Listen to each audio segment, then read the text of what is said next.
और सीधे चलते हैं मेरे सहयोगी विपिन चौबे के वक्त, जो कि इस वक्त तेल अवीव में मौजूद हैं। विपिन, सबसे महत्वपूर्ण सवाल और हर किसी की नज़र इस वक्त अल शिफा अस्पताल पर है। अभी क्या ग्राउंड सिचुएशन है वहाँ पर?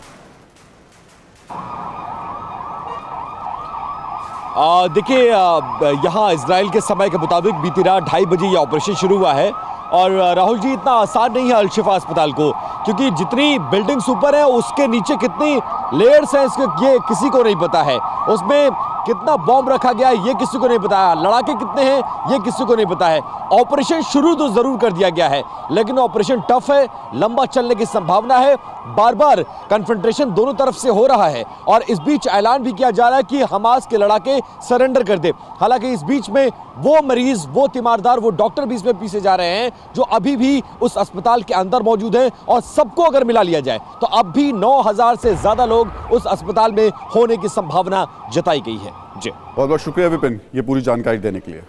जिस तरह से इजराइल हमास को मिटाने के लिए नई नई युद्ध नीति आजमा रहा है, ठीक उसी तरह हमास भी अपना दिमाग चला रहा है। हमास चाहता है कि युद्ध ज्यादा दिनों तक चले, किसी भी तरीके से इजराइल के सैनिकों को रोका जाए, किसी भी तरीके से गाजा को इजराइल के कब्जे में आने से रोका जाए।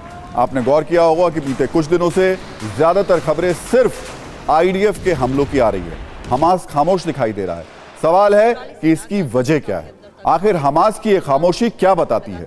हमने इस सवाल के जवाब की पड़ताल की तो बेहद हैरान करने वाला खुलासा हुआ। खुफिया सूत्रों से मिली जानकारी के मुताबिक हमास ने गाजा में इजराइल के खिलाफ एक जटिल युद्ध रणनीति बनाई है। हमास के कुछ टॉप कमांडर्स ने युद्ध की ये नीति बनाई है, जिसमें 5 बड़े प्लान हैं। सबसे अहम ये कि हमास सीधे इजरायली सेना से शहर में आमने सामने की लड़ाई में नहीं उलझना चाहता और वो युद्ध को काफी लंबा खींचना चाहता है। हमास अब आईडीएफ को इस तरह उलझाना चाहता है कि इजराइल के पास गोला बारूद और हथियारों की कमी हो जाए और युद्ध लंबा खिंचने पर वो चालाकी से नई तकनीक और हथियार अपने मददगारों से हासिल कर ले, ताकि आईडीएफ पर बढ़त बना सके।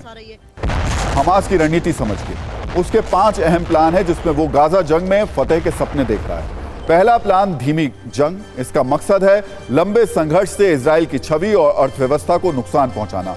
दूसरा मकसद है नई तकनीक और वेपन हासिल करने का मौका बनाना। तीसरा प्लान है गुरिल्ला युद्ध, यानी हमला करके छिपना।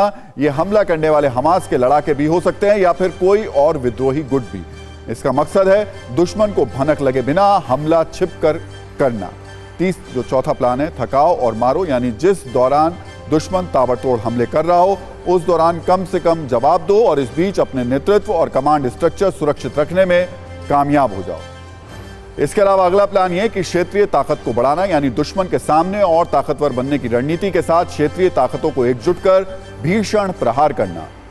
और एक और प्लान फिलिस्तीन मामले पर इजराइल को दुनिया के सामने विलन बनाना और फिर अरब और इस्लामिक देशों के सामने इजराइल को मुस्लिम विरोधी बनाकर समर्थन हासिल करना।